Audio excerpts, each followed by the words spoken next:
Honorable Minister of Information, my brother, Lai Mohammed, distinguished Senator Slima Adoke, Honorable Lowell Anka, my most respected and proud member of the House of Reps from Kaduna and chairman of the Ad hoc Committee on DSO, Honorable Katung, the chairman of DG Team, Engineer Amana, the Director General of National Broadcasting Commission, my much loved brother Isaac Modi Bokau, the chairman of Pinnacle, our brother and Kaduna-born, bred and prepared to lead, Sir Lucky Omolua. Distinguished ladies and gentlemen, please permit me to sit on all existing protocols so that we save time. It is a great honor and privilege to be here. I am very grateful for being invited. The notice was short, but as I told the person who called me and informed me of this event, if Lucky Omolua is doing anything, I have to be there, no matter what it takes. Because he's one of the people of Kaduna that we are very proud of for his achievements. And for me personally, he has got me out of trouble more than once, not only in Abuja, but also here in Kaduna, but that's for my next book. Also, my brother Lai Mohammed is someone I have great respect for. President Buhari calls him one-man opposition at one time, and we all love him and respect him in the APC. So anything that he's doing, of course, that gives me an added impetus to be here. So I canceled my trip to be here, not only because of Lucky, but because of my brother Lai Mohammed and my other brother, Isaac Modi Bokau. So I welcome all of you to Kaduna. Even though most of you are Kaduna indigents, we don't have indigents in Kaduna. Anyone that lives here and pays taxes here is an indigent by whatever definition. So we are happy to accommodate everyone. Even John Momo, who has not laid claims to Kaduna, has a very viable branch here that has been publicizing our activities with great vigor. And for that reason, we invited him to lead the Kaduna Media City, which he's doing. So it's also a Kaduna indigent. There are so many people here today that I will recognize, but not by way of protocol, but in my thank you address, because I'm just here to thank everyone. I think all that has been said has been said. All I can do is to thank everyone. I want to thank the Minister of Information and the National Broadcasting Commission for making Kaduna the fourth city to do this digital switchover. I was hoping would be the second after Jos, but I will always concede to Abuja because it's the nation's capital and I used to administer it. But I have great objections to El-Rufai coming before Kaduna. Because Kaduna gave birth to the 18 northern states and the FCT, so we expected that after Jos we should be here, but I understand the nepotism that went into it, because both the minister and the DG are El-Rufai boys, as well as Kaduna boys, but clearly they showed a preference for El-Rufai.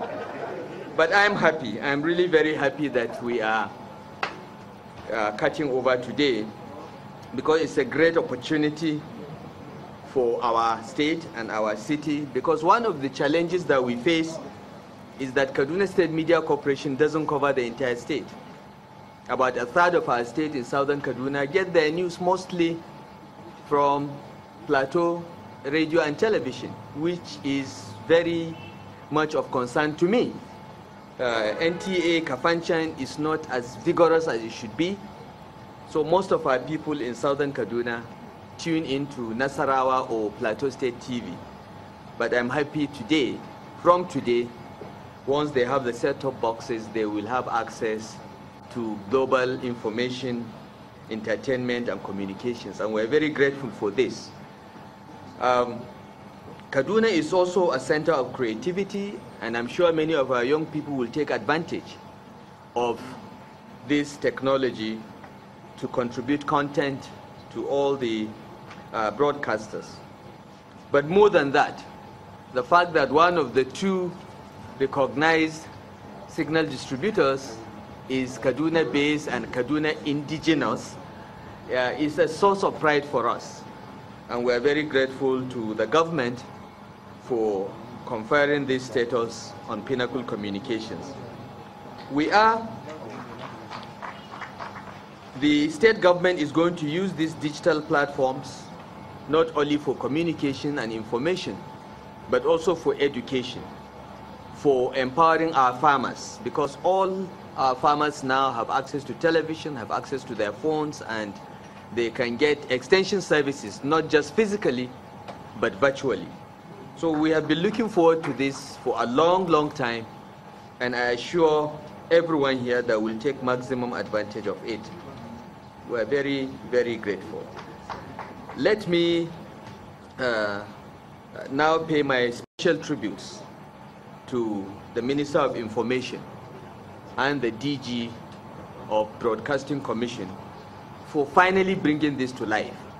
I was Minister of the Federal Capital Territory in 2006 when this decision was taken, and watched helplessly while in opposition the lack of progress. Lots of talk, lots of noise, but very little movement. Lots of movement, lots of motion without movement, until the Minister of Information and Culture, Lai Mohammed, and Director General Isaac Modi Bokau removed all the bottlenecks, and we're finally seeing movement. I want to congratulate you both and pay tribute to you for your hard work. I also want to thank the chairman of DigiTeam, who has been there. He has been persistent through all frustrations to ensure that this happens. Through several administrations, he has been persistent, he has been focused. I'm not surprised that he went to St. John's College. Only Kaduna can produce that kind of persistence. My brother Lai Mohammed boasted about Kefi. It is not unusual. When they saw Buhari Diko as a super athlete, they found a way to entice him not to go to Barira College, the better school for his HSC, but to Government College Kefi. I am sure Lai accepts that Barira College is the better school, because we have had the privilege of producing 5 out of Nigeria's 14 presidents, and you don't do that by being lucky. You have to be the best to be able to do that. So I want to pay tribute to the chairman of DigiTeam, because his effort made today happen. The chairman of the House Committee and the chairman of the Senate Committee on Information, as well as indefatigable Honorable Katung, who is the chairman of the Ad Hoc Committee on the Digital Switchover, also need to be recognized and thanked. Senator Adoke is very quiet, but he gets things done. There are many people that make a lot of noise but get very little done. He's the exact opposite. He is very quiet, but he gets things done. We're very grateful for your service. I also want to thank Honorable Lawan Anka, representing his chairman, for the support that they have given to this process.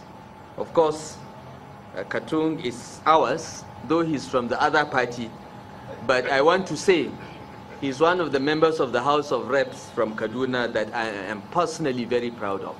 Wherever he's given an assignment, he delivers. He proves that he's from Kaduna State. The chairman of Broadcasting Organization of Nigeria, my brother John Momo, I've already explained that he's one of us, he's part of us. But the support that he has given to this process also needs to be recognized, and we're very grateful to you, sir. We're grateful to you for setting standards in private broadcasting. You are the gold standard, and we're very grateful for that. Let me, before I go to the tributes to others, because Tony Dara is here, also a pioneer in broadcasting, NN24. Senator Tukur is here. Buhari Awolu. Many important people are here. If I keep on and on, I will not stop. But I will recognize just one Barrier old boy, and then I will go on to the matter of set-top boxes. My brother, the ADC, former ADC to President Obasanjo, is here. He sits quietly, he doesn't say much. He didn't say a lot, even when he was ADC, but he is one Barrier old boy I'm very proud of. It's great to see you, General. Your Excellencies, ladies and gentlemen, I have had the plea and the imperative for government, particularly state governors, to be involved in supporting financially the digital switchover process. And I want to assure you that the state governments will do whatever they can to make this happen.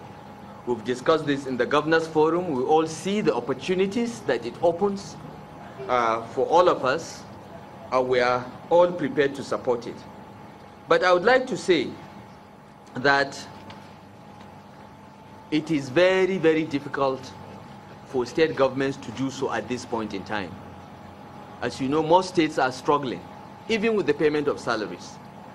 So what I think needs to be explored is some kind of financial engineering that would enable the acquisition of these set-top boxes and payment over longer periods of time so that more and more of our poorest people would be able to afford it.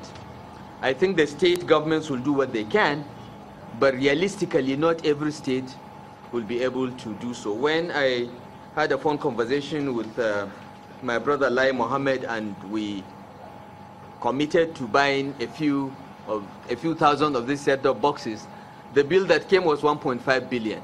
And my finance commissioner there said to me, we can't. First, it's not in our budget this year, so we should put it in next year's budget. Second, we just can't afford it, Mr. Governor. So we have made some provision in 2018 budget, which we have already signed into law in this state.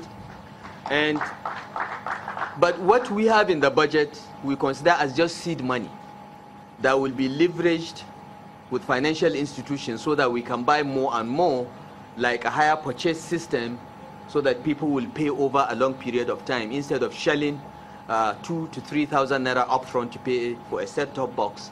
Let's find a way that people can pay maybe 200 naira a month over 10 months or 12 months to be able to pay. So I would like to suggest to not only the federal government, but also the set-top boxes manufacturers to explore this kind of ways and means of expanding their market. Because if they wait for state governors alone, the market will not move quickly, and you'll not have the critical mass and the volume of production even to lower your costs. But if you use the financial system very well, in a very creative manner, I'm sure 30 million set-top boxes is even an underestimate. Because I remember when we were packaging the first digital revolution, that is the GSM revolution. I call that the first digital revolution, and this is the second digital revolution. When we were packaging that, we were informed that only 5 million Nigerians would be able to afford a GSM phone in 3 years. But we achieved 5 million in less than 6 months, because the GSM companies were very creative in enticing people to get to pay for SIM cards. And as they were buying, the prices were dropping to the point that today a SIM card is virtually free. I think this is where we should be looking at. That's why we should be going, because to expect people to shell out a lot of money to buy a set-top box may not be realistic today, particularly when the people being expected are state governments.